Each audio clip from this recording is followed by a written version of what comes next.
A descoberta do inconsciente, as pulsões e o desejo, o complexo de Édipo e o superego, o recalque, a transferência e o retorno do recalque.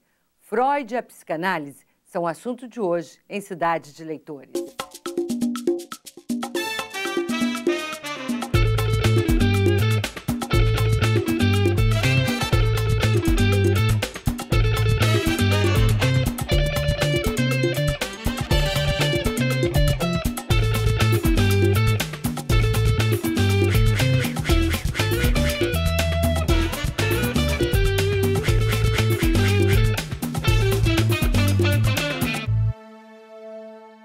Exilado na Inglaterra em plena Segunda Guerra Mundial, o Dr. Sigmund Freud recebe em seu gabinete o escritor C.S. Lewis. Eles refletem sobre o sofrimento humano, a natureza do amor, o sexo e o sentido da vida e da morte. O encontro é narrado na peça Freud, a Última Sessão. No programa de hoje, vamos conversar com a diretora do espetáculo, Tiziana Studart, e acompanhar trechos importantes do debate entre os dois intelectuais, um ateu e outro cristão fervoroso. E para saber mais sobre a vida e obra do criador da psicanálise e descobridor do inconsciente, nós convidamos Marco Antônio Coutinho Jorge. Ele é psicanalista e médico psiquiatra, professor do curso de pós-graduação em psicanálise da UERJ, e doutor em Comunicação e Cultura pela Escola de Comunicação da UFRJ. Ele é autor, entre outros, de 2 livros que vamos abordar no programa de hoje: Fundamentos da Psicanálise, de Freud a Lacan, e Freud, criador da psicanálise. Marco Antônio, por que, em sua opinião, a psicanálise foi tão bem aceita e rapidamente assimilada em nossa sociedade, mesmo que, a princípio, ela tenha sofrido um repúdio, né, assim, em geral? É uma boa pergunta essa, porque o que a gente vê é que nos países de língua latina, ela foi e continua sendo muito bem aceita, a psicanálise. E os países germânicos já tiveram uma dificuldade maior de assimilação da psicanálise. Eu tenho algumas ideias sobre isso. Eu acho que a nossa cultura é uma cultura em que a sexualidade ela está muito presente, com uma liberdade e uma manifestação que talvez a gente não veja em outras culturas. Uma sociedade onde a sexualidade é menos reprimida, ela foi mais aberta, né, para essas ideias. Exato. Agora, desde o início, a psicanálise foi também mais assimilada e aceita por aqueles ligados à literatura, não é? E às artes plásticas, as artes em geral, do que os ligados à ciência médica. Isso é uma coisa muito estranha. É estranho em princípio, sim, porque Freud era médico, neurologista, né? Mas você sabe que o Freud, né, e a psicanálise, de uma maneira geral, sempre se nutriam muito da literatura e das artes, né? Freud costumava dizer que ele aprendia com os poetas, aprendia com os escritores e aprendia com os artistas, né? Por exemplo, Shakespeare, Freud dizia que ele era um grande psicólogo. Ele considerava os escritores como sendo verdadeiros precursores da psicanálise. E, por outro lado, também logo, precocemente, até os escritores se apropriaram de muitos conceitos, né? Incorporaram. Eu estava lendo outro dia num artigo, no jornal, que o Stefan Zweig, contemporâneo de Freud e vienense também, né? Ele incorporou elementos da psicanálise às biografias que escrevia. Inclusive, a de Maria Antonieta foi muito elogiada pelo próprio Freud. Stefan Zweig foi um escritor, romancista, poeta, dramaturgo, jornalista e biógrafo austríaco de origem judaica. Foi um dos autores mais conhecidos e vendidos do mundo. Zweig casou-se em 1915 com a escritora Friedrich von Winsternitz e comprou uma casa em Salzburgo, onde viveu por 15 anos uma das fases mais ricas de sua produção literária. Escreveu as biografias de Dostoiévski, Dickens, Balzac, Nietzsche, Tolstói e Stendhal. Anos mais tarde, lançou, entre outras, a biografia de Maria Antonieta. Seu círculo de amizades incluía Rimbaud, Romain Rolland, Rainer Maria Rilke, Thomas Mann e Sigmund Freud, com o qual se correspondeu entre 1908 e 1939. Separado da primeira esposa, uniu-se com sua secretária, Charlotte Elisabeth Altmann. Em 1942, deprimido com a expansão da barbárie nazista pela Europa, Stefan Zweig suicidou-se com a mulher Lotte na cidade de Petrópolis, durante o exílio no Brasil. Freud respeitava muito Stefan Zweig, né? Mas a obra dele ela é atravessada por várias contribuições literárias. Tem um texto de Freud chamado O Estranho, no qual ele cita mais de 30 obras literárias, né? Tem Shakespeare, tem muito Goethe, ele tem Dostoiévski, né? A tragédia grega, né, é motivo, inclusive, de toda o pensamento do Édipo, né? Ele encontra em Sófocles, né, na tragédia grega. Então, tudo isso que a gente conversou e muito mais tem aqui nesse livro Freud, Criador da Psicanálise, que você escreveu com a Nádia Ferreira, não é? Da coleção Passo a Passo, que é uma biografia bem gostosa de se ler. Estão aqui os conceitos, não é, todos, de forma assim breve, né? Mas estão bem explicadinhos. E aqui a gente acompanha a vida do Freud, que foi uma vida bonita, uma bela família. Quantos filhos? 7 filhos? Eu acho que sim. 7 filhos, né? Um casamento com amor, que foi assim, uma coisa que me impressionou. Né? Um casamento cheio de amor, ele sempre se correspondendo com os amigos, uma pessoa de muitos amigos. E, no entanto, ele dizia, não acreditava no ser humano, ele achava que a agressividade, a violência eram características irremovíveis do ser humano. Por que esse pessimismo? Eu concordo com você. Na vida do Freud existe uma beleza e uma existência tão plena, né? Nas relações humanas, familiares, que a gente vê que ele era um homem com um caráter e uma personalidade realmente especiais, né?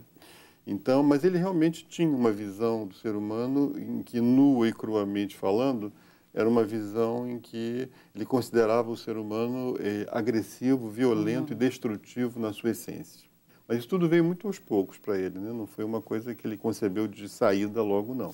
Ele foi avançando até chegar à ideia da pulsão de morte, que é a última teoria dele, e que foi recusada por muitos analistas, né? Que não quiseram aceitar essa ideia de que na base do nosso inconsciente existe uma pulsão destrutiva. De fato, a gente vê na história do ser humano, né? A história da humanidade, Freud dizia, né? É uma história de destruição, uma história de guerras, é uma história de uma violência muito grande. E ele teve ali um período entre 2 guerras também, né? Viveu a Primeira Guerra Mundial, né? E teve que se exilar e sair do lugar dele, que foi um trauma. E também teve perdas familiares, né? Ele perdeu a filha preferida dele, a Sophie. Depois, em seguida, ele perdeu o neto preferido, que era filho da Sophie. Então, os historiadores tentam muito situar esses elementos todos da vida dele e do mundo à volta dele como estão na base também das teorias. Mas você sabe que a gente estudando a fundo a obra dele, a gente vê que esses fatores, na verdade, contribuíram muito pouco. Mas ele, evidentemente, que a obra dele é uma obra de vida, né? E a psicanálise, ela lida com a pulsão de vida. A gente vê que a psicanálise ela é um esforço de fazer uma barreira em relação à pulsão de morte, né? É um esforço de vida. E ela é muito bem sucedida nisso, eu acho. Muito bem. Uma peça de teatro reproduz o cenário onde Freud viveu exilado na Inglaterra em plena Segunda Guerra Mundial. O espetáculo Freud, a Última Sessão, aborda o encontro do fundador da psicanálise, que era ateu, e o escritor C.S. Lewis, autor das Crônicas de Nárnia e cristão fervoroso. Vamos acompanhar agora um pouco desse debate na entrevista com a diretora do espetáculo, Tiziana Studart. O suposto encontro entre Sigmund Freud e o respeitado professor e escritor Clive Staples Lewis, que teria ocorrido na Inglaterra em 1939, é o ponto de partida de Freud, a Última Sessão. A bem-sucedida peça de Marx and Sherman é uma adaptação do livro Deus em Questão, do Dr. Armand Nicole. O título do livro determina o tema abordado no espetáculo, mas por trás do embate sobre a fé, assuntos como religião, psicanálise, sexualidade e sociedade são trazidos ao público, através de linguagem simples e acessível. Nos palcos brasileiros, quem assina a direção da rica conversa entre o pai da psicanálise e C.S. Lewis, conhecido como apóstolo dos céticos, é Tiziana Studart. Nós falamos línguas diferentes. O senhor acredita em revelação. Eu acredito em ciência, a ditadura da razão. Não existe como chegarmos a um consenso. Existe também a ditadura do orgulho. Constrói barreiras que tornam o consenso impossível. Tiziana Studart.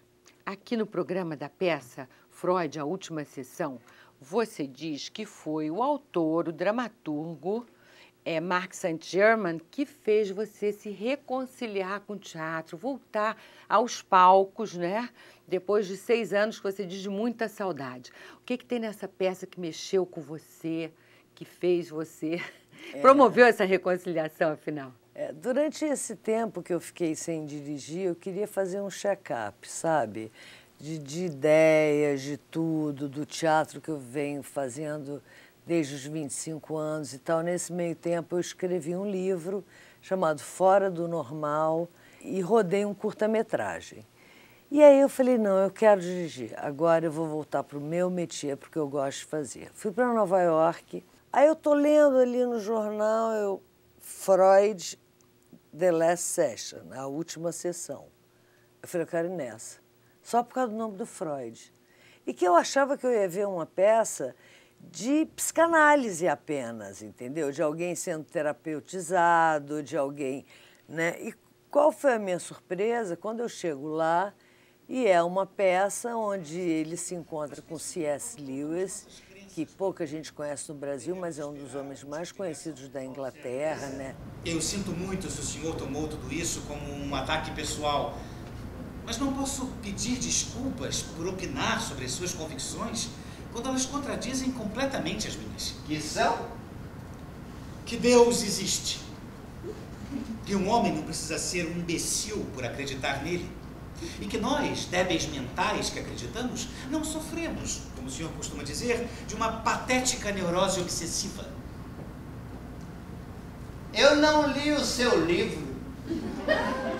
A peça fala de temas densos, né? Fala de morte, fala da guerra. O pano de fundo é a guerra, né? O Freud já está exilado na Inglaterra, no medo da morte, na doença, mas tem humor. Tem bastante humor, humor inteligente. Olha, eu quis pegar o Freud em casa, lidando com o cachorro dele, você está entendendo? Com as manias que ele tinha, com as neuras que ele tinha, com a arrogância, que ele é arrogante. Ainda que não tenha lido o seu livro, eu gostei muito da sua análise de Paraíso Perdido. Muito bem escrita, com muitas observações originais. Paraíso Perdido é o meu livro favorito. Há muitos anos, quando eu estava distante da minha futura esposa, ele me confortou. O senhor foi confortado por um livro sobre o embate entre Deus e Satanás? Mas eu não disse para quem torci. De qualquer forma, são 2 homens, assim, com bons de argumentação, né? Eles discutem o tempo inteiro em cena e eles são assim, convincentes. Você, quando pegou esse material e começou a se aprofundar no processo de montagem da peça, de ensaio com os atores, você chegou a ficar mais encantada com um ou com o outro? Olha, o Freud me fazia morrer de rir, né? Porque ele fala absurdos, você está entendendo? Para ganhar uma discussão, ele usa de todos os artifícios, dos mais loucos aos mais sãos.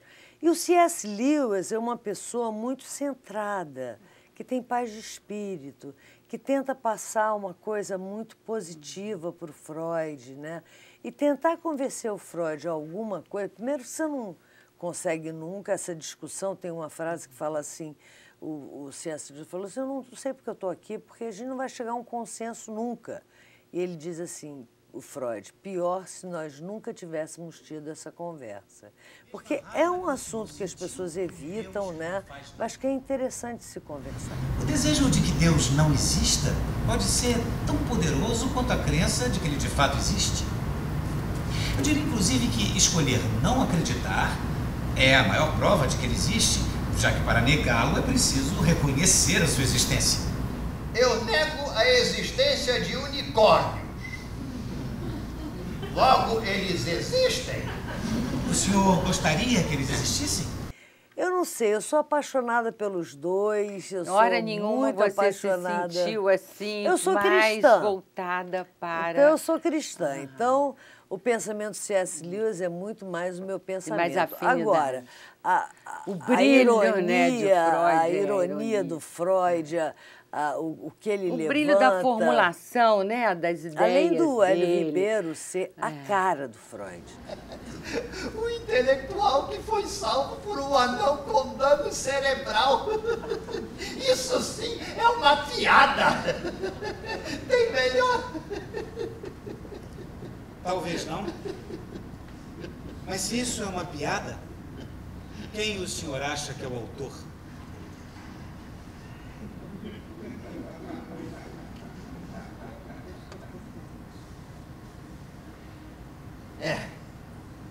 Eu não sei o que responder. Ponto para o senhor. No próximo bloco, Inconsciente e pulsão são dois conceitos, né? Mas que a gente pode traduzir na linguagem coloquial como sendo a linguagem e a sexualidade. e ainda... Se eu vou a um teatro e eu não saio modificada de dentro dele, ele não valeu a pena para mim.